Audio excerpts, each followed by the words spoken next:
नमस्कार, बहुत स्वागत है आपका स्वदेश न्यूज में। मैं हूं शिवाली श्रीवास्तव आपके साथ और वक्त हो गया है चक्रव्यूह का।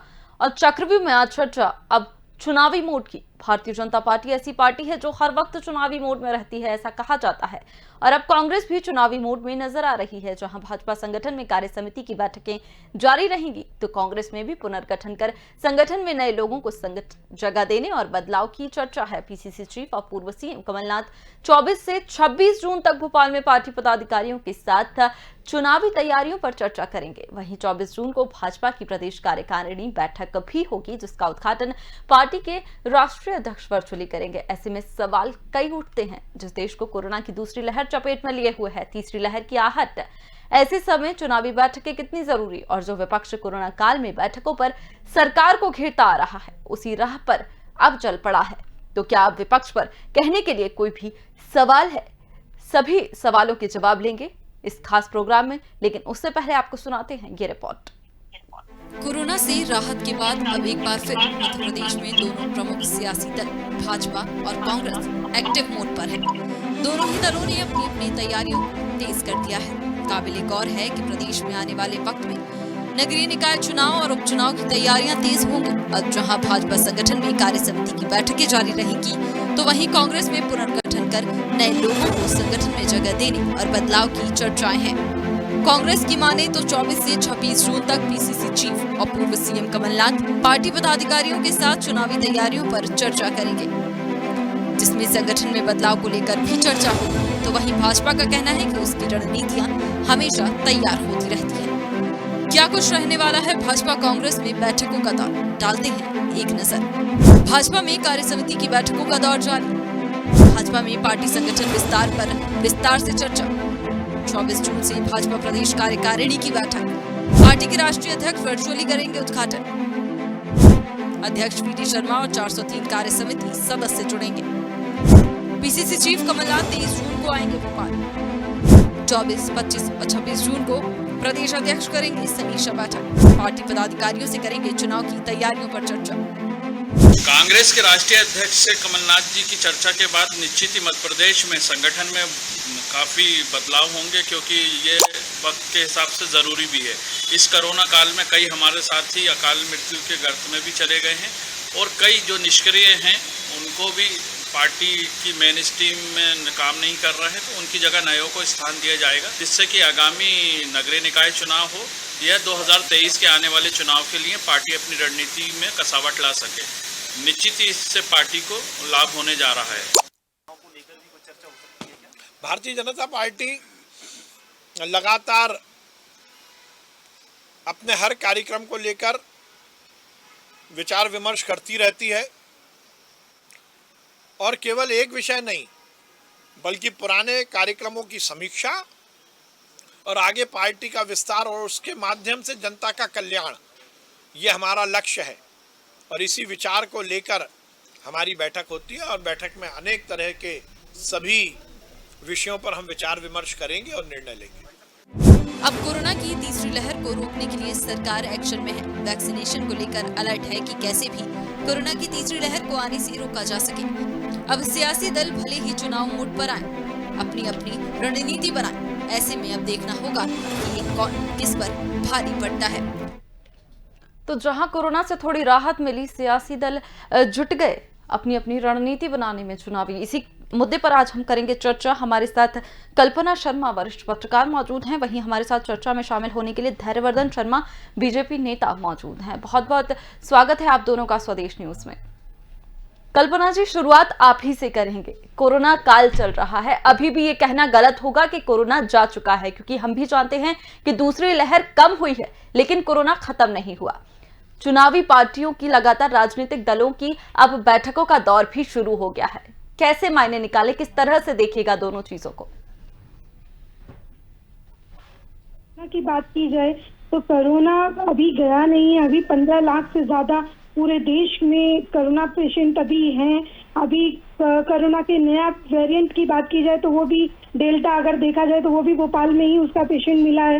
ऐसी स्थिति में नगरीय निकाय चुनाव की जिस तरह से तैयारी की हम लोग बात कर रहे हैं, मुझे ऐसा लगता है कि सरकारें उसको किस तरह से आने वाले समय में लेंगी वो तो वक्त ही बताएगा। अभी बैठकें जारी है, लेकिन इस बात से इनकार नहीं किया जा सकता कि जब भी कभी इस तरह की कोई कंडीशन बनेगी चुनाव को लेकर के, क्योंकि अब इस चुनाव को बहुत ज्यादा लंबे समय तक टाला नहीं जा सकता। नगरीय निकाय चुनाव में कुल 1,70,00,000 के आसपास मतदाता हैं। ऐसी स्थिति में उनको रिझाने के लिए प्रयास जरूर किए जाएंगे, सब पार्टियां सामने आएंगी, लेकिन अभी स्थितियां जिस तरह से अभी आउट ऑफ कंट्रोल हैं कोरोना को लेकर, अभी हॉस्पिटल्स में पूरी व्यवस्थाएं नहीं है, अभी जितने भी वैक्सीन अगर देखी जाए वो भी पूरी नहीं हुई है। अभी बहुत सारी जनता ऐसी है जो वैक्सीन के लिए अभी तक अपने नंबर का इंतजार कर रही है। भले ही हम आंकड़ों के हिसाब से कह दें, लेकिन अभी स्थितियां उतनी पूरी तरह से हमारे हाथ में नहीं है। ऐसी स्थिति में जो भी चीजें बनती हैं, वर्चुअल रैली की जा रही है, वर्चुअल मीटिंग की जा रही है। अगर हम बीजेपी की मीटिंगों की बात करते हैं, कल एक प्रेस कॉन्फ्रेंस में BD शर्मा जी ने जिस तरह से बताया कि हर जिले से जो जुड़ेंगे, कार्यकारिणी की बैठक जरूर है उसमें, लेकिन हर जिले से लोग जुड़ेंगे। लेकिन अभी कोशिश ये की जाए कि हम लोग जितना भी कुछ काम करें, चाहे वो कोई भी पार्टी क्यों ना हो, वो वर्चुअल रैली के वर्चुअल मीटिंग के जरिए करें, ना कि वो भीड़ को इकट्ठा करने का काम करें। क्योंकि यदि फिर से, क्योंकि लॉकडाउन अभी नया खुला है, ऐसी स्थिति में यदि लोग बाहर निकलेंगे और हम डोर टू डोर जाने की बात करेंगे तो उससे स्थितियां बिगड़ सकती हैं। तो अभी पार्टियों को समझना होगा कि किस तरीके से वो इन चुनाव को कराने के लिए एक रणनीति बनाएं, उसको लेकर ही अभी मीटिंगों का दौर जारी है। शिवाली जी। धैर्यवर्धन जी से अब मेरा अगला सवाल होगा कि धैर्यवर्धन जी, किस तरह से रणनीति बनाइएगा चुनाव की, क्योंकि कोरोना काल चल रहा है, आप भी लगातार कह रहे हैं, सभी कह रहे हैं कि लापरवाही नहीं बरती जा सकती। ऐसे में क्या लगता है, चुनावी ये जो बैठकें चल रही हैं, चुनावी मोड जो दोनों पार्टियों का शुरू हो गया है, क्या कहिएगा इस पर? अभी इस कार्य समिति को नगरीय निकाय के चुनाव पर केंद्रित करना ही ठीक नहीं है, क्योंकि कोरोना का अभी प्रकोप शांत नहीं हुआ है। हम धीरे धीरे नियंत्रण की स्थिति में पहुंच रहे हैं, पर कल क्या हो अभी किसी ने देखा नहीं है। तो नगरीय निकाय के चुनाव आयोग के निर्णय पर डिपेंड करेंगे। भारतीय जनता पार्टी की अभी प्राथमिकता बिल्कुल नहीं है। अभी प्राथमिकता मध्य प्रदेश में सब स्वस्थ रहें, प्रसन्न चित्त रहें, मस्त रहें, व्यस्त रहें और अपने अपने काम धंधों की ओर लोग लौटे, जीवन पटरी पर आ जाए, बाजार खोलने लगे, दुकान धंधे सब सिस्टम में दिखाई देने लगे। ये हमारी प्राथमिकता है। हाँ, एक आज्ञाकारी विद्यार्थी की भांति सारे राजनीतिक दल चुनाव आयोग के निर्णय का पालन करते हैं। चुनाव आयोग यदि कार्यक्रम घोषित कर देगा, जरूर हम उसमें भागीदारी करेंगे। अब चुनाव आयोग कार्यक्रम घोषित करने के पहले चहुदिश विचार विमर्श करते हैं, सारी परिस्थितियों पर गौर फरमाते हैं, उसके बाद इस प्रकार का कार्यक्रम जारी होता है। भारतीय जनता पार्टी हमेशा से जमीनी पार्टी है। हमारे पन्ने पर बूथ लेवल तक कार्यकर्ता होते हैं, हमें कोई बहुत तैयारी नहीं करनी होती है। हाँ, ये अवश्य है कि जब उत्सव आता है, चुनाव का समय आता है, तो वह जोश उत्साह कार्यकर्ताओं में हमारे नेतृत्व के द्वारा उत्पन्न किया जाता है। पर बड़ा अंतर है, दूसरी पार्टियों के लोग सुप्त अवस्था में होते हैं, उनको चुनाव में देख करके खड़ा होना पड़ता है, सज धज के चुनाव में कूदना पड़ता है, जबकि हमारे नेता 12 महीने चलायमान स्थिति में होते हैं, वो कुछ ना कुछ एक्टिविटी मोड पर ही रहते हैं, तो उनको बहुत कठिन नहीं होता है इलेक्शन मोड पर जाना और कार्यकर्ताओं को तैयार करना, क्योंकि कार्यकर्ता भी अपने नेताओं के मार्गदर्शन में 365 दिन लगातार बूथ पर, मंडल पर, पोलिंग पर कुछ ना कुछ गतिविधियां निरंतर करते हैं। और यह प्रदेश कार्य समिति की जो बैठक है, आप ये देखेंगे कि यह हमारी कार्यशाला भी है, तो यह पाठशाला भी है। कार्यशाला इस नाते है कि पिछले कार्यक्रमों में, पिछली कार्य अवधि में भारतीय जनता पार्टी के लोगों की क्या इंस्पायरिंग भूमिका रही, उससे हम क्या प्रेरणा और ले सकते हैं, कैसे और उसको बेहतर कर सकते हैं, और कम से कम अगली तिमाही के लिए हमारे और कौन कौन से कार्यक्रम होंगे, वे सब एजेंडे में शामिल किए जाते हैं। कार्यक्रमों का स्वरूप भी हमारे यहाँ 2-3 प्रकार से तय होता है। मोटे तौर पर कार्य समिति अपने कार्यक्रम तय करती है कि उनको कौन कौन सी गतिविधियां करनी है। हमारे महापुरुषों की जयंतियां हो या मौसम के अनुसार वृक्षारोपण है, पानी रोको जैसे सामाजिक कार्यक्रम है, और इसी बीच चूंकि हमारी मध्य प्रदेश और केंद्र में दोनों जगह सरकार है, तो सरकार की उपलब्धियों तक जन जन तक पहुंचाने के लिए भी हमको अपने कार्यक्रम उस अनुरूप बनाने होते हैं। इस हेतु हमको केंद्रीय इकाई के द्वारा भी निर्देश मिलते हैं और प्रदेश की सरकार की भी अपेक्षा हमसे रहती है। ऐसी अवस्था में मैंने कहा कि कार्यशाला भी होगी। धैर्यवर्धन जी, आपकी इस पाठशाला का शब्द भी आपने यूज किया, आपकी पाठशाला का पाठ्यक्रम भी मैं अभी आपसे और जानूंगी। हमारे साथ रवि वर्मा राहुल जी जुड़े हुए हैं कांग्रेस ने। जी बिल्कुल, मैं बिल्कुल जानूंगी, उसके कार्यक्रम पर भी मैं आपसे सवाल लूंगी। अभी हमारे साथ कांग्रेस नेता रवि वर्मा राहुल भी जुड़ गए हैं। बहुत बहुत स्वागत है सर आपका भी स्वदेश न्यूज में।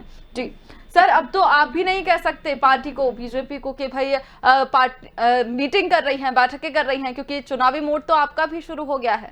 नहीं, पार्टी की जो रूटीन बैठकें हैं वही बैठकें चल रही हैं। हमारा ध्यान कोरोना पर ही है। कोरोना से कैसे निपटा जाए, इस प्रदेश की समृद्धि और खुशहाली पटरी पर वापस कैसे लौटा जाए और इस महामारी से कैसे लड़ा जाए, उन तमाम चीजों पर हमारा फोकस है। लेकिन सरकार तो 24 घंटे चुनावी मूड में रहती है। आज महंगाई किस दिशा में जा रही है, आज उस पर कोई ट्वीट नहीं होता है। देश के प्रधानमंत्री हो या शिवराज जी का, सारा ध्यान केवल चुनावी मूड में होता है। बैठकें होती हैं, इनकी जो सदस्यता अभियान चलते हैं, सब पूरा चुनावी मूड में होता है। इन्हें देश की और प्रदेश की समस्याओं से कोई लेना देना नहीं है। हमारी जो बैठक है वो रूटीन बैठक के आधार पर बैठक थी और जैसा कि अब सरकार अगर चाहेगी, परिस्थितियां देखकर लिया जाएगा निर्णय, लेकिन हमारा चुनाव से अभी इस समय कोई वास्ता नहीं है। ठीक है रवि जी, मैं इसका जवाब तो जरूर लूंगी, लेकिन मेरा आपसे एक सवाल यही है, क्योंकि आपने जिस तरह से कहा है कि कोरोना पर ध्यान है, तो कोरोना की जब दूसरी लहर कमजोर पड़ गई है, तब ये कोरोना के लिए बैठक नहीं, बैठ के उसके पहले भी हुई है, उसके पहले भी हुई।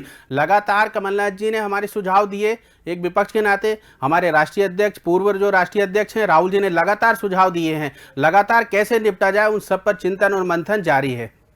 ठीक है, इसका जवाब लूंगी मैं। धैर्यवर्धन जी, आपसे मैं इसका जवाब लूंगी, लेकिन उससे पहले मैं कल्पना जी से सवाल लूंगी। कल्पना जी, जिस तरह से लगातार कहा जा रहा है, दोनों ही दल बोल रहे हैं कि कोरोना पर जो है वो फोकस है, लेकिन अगर हम बात करें तो जिस तरह से दूसरी लहर अब कमजोर पड़ रही है, तीसरी लहर के आने की पूरी आशंका विशेषज्ञ डॉक्टर्स बता चुके हैं कि और ज्यादा वक्त की चेतावनी भी नहीं है, 1.5 से 2 महीने का समय दिया गया है तीसरी लहर में।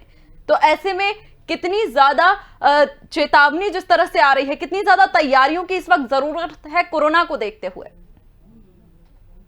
जी, आपका जो सवाल है उसमें ही आप समझ सकती हैं कि स्थिति कितनी अभी पूरी तरह से सुधरी नहीं है। सेकंड वेरिएंट अभी जो जिस लहर है वो अभी तक पूरी तरह से गई नहीं है। अब भी हमारे यहाँ आज भी ब्लैक फंगस, व्हाइट फंगस के जो इंजेक्शन अवेलेबल होने चाहिए वो मरीजों को नहीं मिल पा रहे हैं। अभी अभाव में, इंजेक्शन के अभाव में बहुत सारे ऐसे पेशेंट हैं जो दम तोड़ चुके हैं। कल ही एक ऐसी 2-3 घटनाएं हुई हैं जिसमें इंजेक्शन की कमी से मौतें हुई हैं। तो अभी प्रशासन पूरी तरह से मुस्तैद नहीं हुआ है, अभी पुराने मामलों को लेकर भी उतना गंभीर नहीं हुआ है। तीसरी लहर की तैयारी तो बहुत दूर आती है, लेकिन जिस तरह से अभी फिर से मीटिंग बुलाने लगे हैं, जिस तरह से कल भी मीडिया को बुलाया गया, हमारे कुछ ऐसे मंत्री हैं जो बिना मास्क के खुलेआम घूमते हैं, जो जनता के लिए रोल मॉडल होने चाहिए, जिनकी आवश्यकता होनी चाहिए कि वो जनता को मैसेज दे, वो खुद जब इस तरह से घूमते हैं तो मैं नहीं समझती कि वो उस तरह से मैसेज जनता तक पहुंच पाता होगा। तो ऐसी स्थिति में सरकार को सबसे पहले उन मामलों को, उन चीजों को गंभीरता से लेना चाहिए। आवश्यक है कि जनता के बीच अभी कोरोना का जो भय है उसको खत्म ना किया जाए। वो डर जब तक रहेगा कि क्योंकि थर्ड वेव वैसे ही आने वाली है, जब तक हम मास्क, 2 गज की दूरी, इन सारे नियमों का पालन नहीं करेंगे तो स्थिति भयावह हो सकती है। लेकिन उसके लिए सरकारें इस समय लॉकडाउन किस तरह से खुल जाए, किस तरह से कोरोना की संख्या को कम बताया जा सके, उस पे काम कर रही है। तो बहुत आवश्यक है कि चुनाव की तैयारियां हम बाद में भी कर सकते हैं। इससे पहले उन जो स्थितियां, अभी बेरोजगारी हमारे यहाँ बहुत इस समय बुरी स्थिति में है, लोगों को खाने का साधन पूरा मुहैया नहीं हो पा रहा है। आप गरीबों को आटा चावल देने की बात जरूर करते हैं, लेकिन आटा चावल के अलावा भी बहुत सारी मूलभूत ऐसी जरूरतें होती हैं जिनको लेकर के अभी स्थिति पूरी तरह से साफ नहीं की गई है। तो ऐसी बहुत सारी ऐसी जरूरतें हैं जिसको लेकर के सरकारों को बैठक करनी चाहिए और बैठकों के साथ साथ उस पर किस तरह से अमली जामा पहनाया जाए उसको लेकर जरूर काम करने की आवश्यकता है। लेकिन अभी तक सिर्फ और सिर्फ अभी हम 1.5-2 सालों में जो चीज देख रहे हैं सिर्फ और सिर्फ बैठकों का दौर हुआ है, लेकिन यथावत स्थितियां बनी हुई है, लेकिन प्रैक्टिकली चीजों को अभी तक सुचारू नहीं किया गया है। शिवाली जी, कल्पना जी, बहुत अहम मुद्दा आपने इस वक्त उठाया जो कि ब्लैक फंगस का है, क्योंकि आज धैर्यवर्धन जी 29 दिन हो चुके हैं ब्लैक फंगस को महामारी घोषित किए हुए, लेकिन सरकारी अस्पतालों की अगर हम हालात देखें तो कहानी कुछ और ही है। मेरे पास पूरी लिस्ट है, अगर आप चाहें तो मैं आपको पढ़ के भी सुना सकती हूँ। 10 दिन का मैं आपको आंकड़ा बता रही हूँ। 10 दिन के अंदर अंदर सर्जरी के इंतजार करते हुए 3 लोगों ने दम तोड़ा है इस ब्लैक फंगस से, और ये आंकड़ा मैं आपको सिर्फ एक अस्पताल का बता रही हूँ। क्या करिएगा? देखिए, ये बीमारी सच में चिंताजनक है, प्राण घातक है, और तमाम जतन करने के बाद भी हम तमाम नागरिकों को, अपने परिजनों को बचा नहीं पा रहे हैं। पर आरोप लगाने के साथ साथ हमको ये नहीं भूलना चाहिए कि बीमारी बिल्कुल नई है, चाहे कोरोना हो चाहे ब्लैक फंगस हो। अब ये ब्लैक फंगस के भी कई कलर वेरिएंट आ रहे हैं, आप देख रहे हैं, ग्रीन, येलो, व्हाइट, पता नहीं क्या क्या। ये सब किसी ने सुने थे क्या? मुझे नहीं मालूम कि मेरी पीढ़ी के किसी आदमी ने ये बीमारियां आम नागरिक ने सुनी थी कि इस प्रकार का फंगस होगा जो ब्रेन को डैमेज कर देगा, जो आंख को डैमेज कर देगा और फिर बाद में प्राण घातक बन जाएगा। ये कोरोना के ट्रीटमेंट के बाद के साइड इफेक्ट्स हैं, जैसा वैज्ञानिक लोग बता रहे हैं, डॉक्टर्स बता रहे हैं। अब इसलिए सरकार जो कर सकती है वो पूरे जतन कर रही है। सरकार ने मध्य प्रदेश के 5 मुख्य नगरों में कोविड वार्ड बनाए मेडिकल कॉलेज में, उनके लिए इंजेक्शन मंगाए जा रहे हैं। जो दवाइयां उनके लिए ट्रीटमेंट के लिए आवश्यक हैं वे तो सरकार मंगा रही है। अब बहुत सारी परिस्थितियां इसलिए कभी कभी अजीब और गरीब स्थिति में खड़ी हो जाती है कि हमारे पास दवाओं कल्पना जी एक बार हम वही मंगा सकते हैं, विदेशों से मंगाने की एक प्रक्रिया है। इसके बावजूद भी राज्य सरकार केंद्र सरकार को जानकारी भेज रही है कि हमें इतनी दवा की आवश्यकता है, और केंद्र सरकार विदेशों से मंगा रही है। और मैंने बताया ना कि जब महामारी होती है तब कल्पना से परे होती है व्यवस्थाएं, इसलिए व्यवस्था भी ध्वस्त होती है, तकलीफें भी होती हैं, कष्ट भी होता है। उसके बाद सिस्टम उससे जूझने के लिए खुद को तैयार भी करता है। ये सब दिन और दृश्य तो हमें देखने ही होते हैं। लेकिन अगर जिन महानगरों की धैर्यवर्धन जी बात की है आपने, कुछ अगर शहरों की मैं आपको बताऊं तो रिजर्व बेड कम है, मरीजों की संख्या ज्यादा है। इंतजाम हमें बढ़ाने पड़ेंगे, व्यवस्था हमें दुरुस्त करनी पड़ेगी, क्योंकि हम इंतजार नहीं कर सकते। हर दिन न जाने कितने लोग अपनी जान गंवा रहे हैं। नहीं, देखिए, मेरी जानकारी में ऐसा नहीं है कि ब्लैक फंगस के मरीजों को मेडिकल कॉलेज में बेड नहीं मिल पा रहा है, उनको लौटा दिया जा रहा है। ये बात बिल्कुल नहीं है। यदि ऐसी कोई बात है तो कल्पना जी हमारे साथ डिबेट में विराजमान है, ये भी अब तक चिकित्सा शिक्षा मंत्री और चिकित्सा मंत्री से सवाल जवाब कर चुकी होती। हमारी जानकारी में भी ऐसा कोई विषय अगर आएगा आपके माध्यम से तो जरूर मैं माननीय मंत्री जी को अवगत कराऊंगा कि वो। जी कल्पना जी बोलिए। जी बिल्कुल धैर्यवर्धन जी, आप इसमें एक चीज जरूर गौर कीजिएगा कि ऐसे ब्लैक मार्केटिंग चल रही है इन्हीं इंजेक्शनों के नाम पर, और मंत्री या सांसद का आपको सोर्स लगानी पड़ती है। आम जनता को वो सारी दवाइयां मुहैया कराने के लिए हाई लेवल सोर्स की आवश्यकता है आज के टाइम में, लेकिन जिन व्यक्तियों के पास सोर्स नहीं है उनको ना इंजेक्शन अवेलेबल हो पा रहे हैं, ना उनको बेड की फैसिलिटी मिल पा रही है। धैर्यवर्धन जी वाकई एक ध्यान देने वाली बात है, क्योंकि कोरोना महामारी से जान गंवाने वाले कोई अगर वीआईपी कोटा है तो उसकी जान बचा ली जाए और आम जनता की जान ना समझी जाए, ये नहीं हो सकता। हॉस्पिटल्स ऐसा नहीं कर सकते। नहीं, मैंने बताया ना कि उस बीमारी के इलाज के लिए कई प्रकार की दवाएं, प्राथमिक और कम इन्फेक्शन में अलग प्रकार की दवाओं का इस्तेमाल होता है। गंभीर इन्फेक्शन की स्थिति में वह जो इंजेक्शन है जिसकी कल्पना जी जिसका संकेत कर रही हैं, वह सब उपयोग में लाए जा रहे हैं, पर वे सीमित हैं। बिल्कुल धैर्यवर्धन जी, आपकी इस बात को मैं बिल्कुल मानती हूँ कि जो ब्लैक फंगस में जो इंजेक्शन जिसे हम बोलते हैं एन्फोटेरिसिन बी, उसका वाकई जो बनना है वो कम मात्रा में है, और क्योंकि अब तक उसकी कभी जरूरत इस तरह से पड़ी नहीं है, पड़ा रहता था मार्केट में, लेकिन अब अचानक से उसकी जो डिमांड है वो इतनी बड़ी है और उस हिसाब से सप्लाई हमें बढ़ानी पड़ेगी, और वो वाकई बहुत कोशिश भी सरकार कर रही है उस ओर। लेकिन देखा कि भारत सरकार ने उसको जीएसटी से मुक्त कर दिया है, अन्य दवाइयों पर भी जीएसटी। ठीक है, लेकिन रवि जी से मेरा सवाल है, रवि जी, कोरोना काल में विपक्ष ने क्या भूमिका निभाई है? अगर ट्विटर की मैं बात हटा दूं, ट्वीट के अलावा। शिवानी जी, मरी हुई नैतिकता के साथ सरकार चलाने वालों के राज में मौतें अब हर रोज शर्मिंदा करती हैं। चाहे हमीदिया की बात हो या जीवन रक्षक दवाइयों के अभाव में बात हो, प्रदेश में हर रोज मौतें हो रही हैं। मौतों को छिपाने का सिलसिला अनवरत जारी है। मौतों का सिलसिला व्यापम से लेकर अब तक अनवरत जारी है। हमारी अगर बात है विपक्ष के नाते, तो हमारे तमाम विधायकों ने जो है जिस तरीके से मदद हो सकती थी जनता के साथ खड़े होने का काम किया। उन्हें कैसे मदद हो सकती है, जिस भी रास्ते से हो सकता है उन्हें मदद पहुंचाने का काम किया। लेकिन सत्ता में बैठे लोग केवल माफियाओं के साथ गठबंधन कर काला बाजारी में लगे हुए हैं। आपने देखा होगा कि भाजपा से जुड़े हुए तमाम साथी, तमाम लोग जो उनके थे, वो इस गोरख धंधे में पकड़ाए, लेकिन सरकार हिम्मत नहीं जुटा पाई। चिरायु का मामला आया, आम जन को बाहर निकाल के फेंकने की बात सामने आई, लेकिन सरकार उस पर कार्रवाई करने की हिम्मत नहीं जुटा पाई। नहीं रवि जी, देखिए भ्रामक जानकारी के लिए नहीं, लेकिन वैक्सीनेशन के पक्ष में है ना। बिल्कुल, वैक्सीनेशन होनी चाहिए ना। बिल्कुल, वैक्सीनेशन को लेकर लगातार राहुल जी बोलते आ रहे हैं कि वैक्सीनेशन फ्री हो, तत्काल हो, 18+ के लोगों का हो। हर उस निर्णय को इस सरकार ने माना है, लेकिन सरकार ने अपनी हठधर्मिता के साथ माना है। रवि जी, राहुल गांधी ने वैक्सीनेशन करवा लिया। शिवानी जी, मैं नहीं चाह रहा था कि विषय परिवर्तन हो, विषयांतर हो। देखिए, अभी मैं इनसे पूछ लूंगा कि जिन्होंने कोरोना काल में काम किया उन विधायकों के आप नाम बताइए। 6-7 नाम के बाद मैं 1 दर्जन नाम के अलावा अगर ये बता देंगे कांग्रेस पार्टी के विधायकों के, तो इनकी सांस फूलने लगेगी। मैं दावा कर रहा हूँ। अरे बिल्कुल बिल्कुल देववर्धन जी, बिल्कुल बिल्कुल गिना लीजिए, पेन कॉपी रख लीजिए, मैं गिना दूंगा नाम। पहले बात सुनिए, बिल्कुल पेन कॉपी रख लीजिए, आप पेन कॉपी रख लीजिए, मैं गिना दूंगा नाम आपको। देखिए, अभी विषयांतर हो गया, रखा हुआ है, मैं बता रहा हूँ आपको। ये पेन है, ये कागज है। मैं भी रोज अखबार पढ़ता हूँ, रोज टेलीविजन देख रहा हूँ।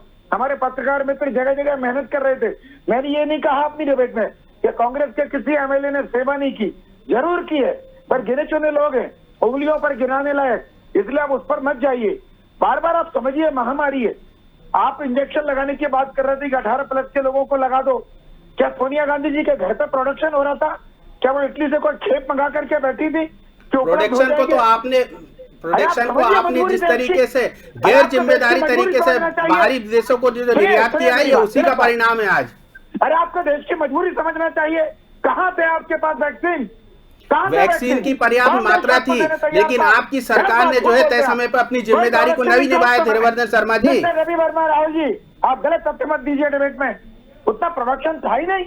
और ये तो मोदी सरकार है कि उन्होंने वैज्ञानिकों को और टीका निर्माता कंपनियों को ये कह दिया कि आपको हम गफलत में नहीं रहने देंगे, परेशानी में नहीं डालेंगे।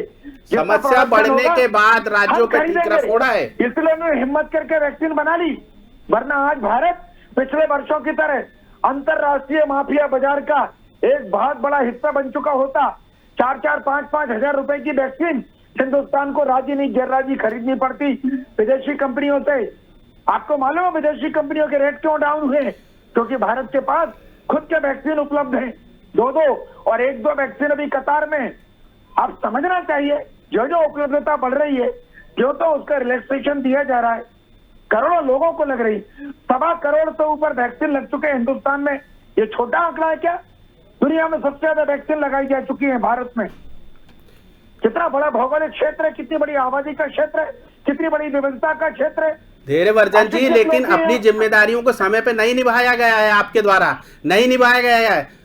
10,000 से ज्यादा जो इंजेक्शन है वैक्सीनेशन के वो चोरी हो जाते हैं, रेमडेसिविर के इंजेक्शन चोरी हो जाते हैं। आप वैक्सीन की बातें कर रहे हैं, जो सरकार सुरक्षा तक नहीं दे पाई है, वे आज वैक्सीनेशन और जीवन रक्षक दवाइयों की बात कर रहे हैं। यहाँ पर बहुत ही शर्म की बात है।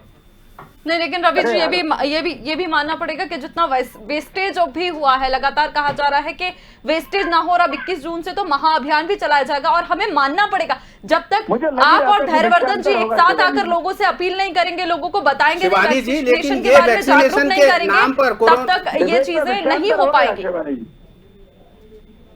डिबेट में विषयांतर हो गया। नहीं धैर्यवर्धन जी, बिल्कुल मैं विषयांतर नहीं होने दूंगी। इसीलिए मैं उसी अगले सवाल पर आपसे आने वाली थी कि जिस तरह से लगातार जो बैठकों का दौर जारी है, लेकिन अब मैं आपसे जरूर जानना चाहूंगी आपकी पाठशाला का पाठ्यक्रम क्या होने वाला है?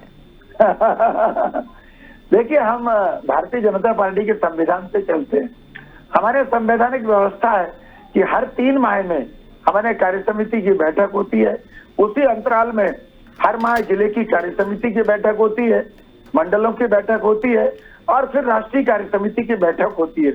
अभी कोरोना के कारण से तमाम सारी परिस्थितियों के चलते मध्य प्रदेश में लंबे समय से प्रदेश कार्य समिति की बैठक नहीं हो पाई।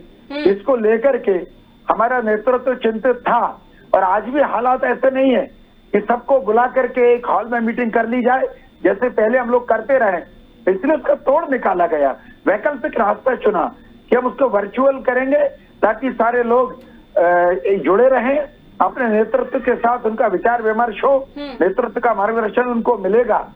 और पाठशाला शब्द मैंने इसलिए प्रयोग किया, हर फोरम का की अपनी एक डिग्निटी होती है, हर फोरम का अपना एक पाठ्यक्रम होता है, सिलेबस होता है, उसका एक स्तर होता है। तो बहुत सारे लोग ऐसे होते हैं जो आज के पहले भारतीय जनता पार्टी की प्रदेश कार्य समिति का हिस्सा नहीं थे, वो नए लोग बने हैं, तो उनको वो मध्य प्रदेश के भारतीय जनता पार्टी के सर्वोच्च सदन के माननीय सदस्य बने हुए, मनोनीत हुए। तो संगठन का कार्य पद्धति क्या है, संगठन का स्वरूप क्या है, संगठन में कार्यक्रम कैसे तय होते हैं, उन तय किए कार्यक्रम को जमीन पर माना बहुत जरूरी है धैर्यवर्धन जी। माना बैठकों का दौर लगातार चलते रहना चाहिए, बैठकें होती रहना चाहिए और वर्चुअली आप बैठक कर रहे हैं, लेकिन उम्मीद है कि आपके पाठ्यक्रम में चुनाव के साथ साथ कोरोना और तीसरी लहर का भी एक चैप्टर जो है वो जुड़ा रहेगा। बहुत बहुत धन्यवाद आप सभी का हमारे साथ जुड़ने के लिए। तो जहां भारतीय जनता पार्टी जो हर वक्त चुनावी मोड में है, ऐसे में अब कांग्रेस भी चुनावी मोड में नजर आ रही। जहां भाजपा संगठन में कार्य समिति की बैठकें जारी रहेंगी, कांग्रेस में भी पुनर्गठन और नेतृत्व को लेकर कई बैठकों का दौर जारी होगा। बहरहाल देखने वाली बात होगी कि जिस तरह से कहा जा रहा है कि कोरोना पर ये फोकस दिया जाएगा, यही आगे आने वाला समय बताएगा कि कोरोना पर फोकस या चुनावी मोड अब नजर आ गया है। तब तक के लिए मुझे दीजिए इजाजत, देखते रहिए स्वदेश न्यूज। नमस्कार।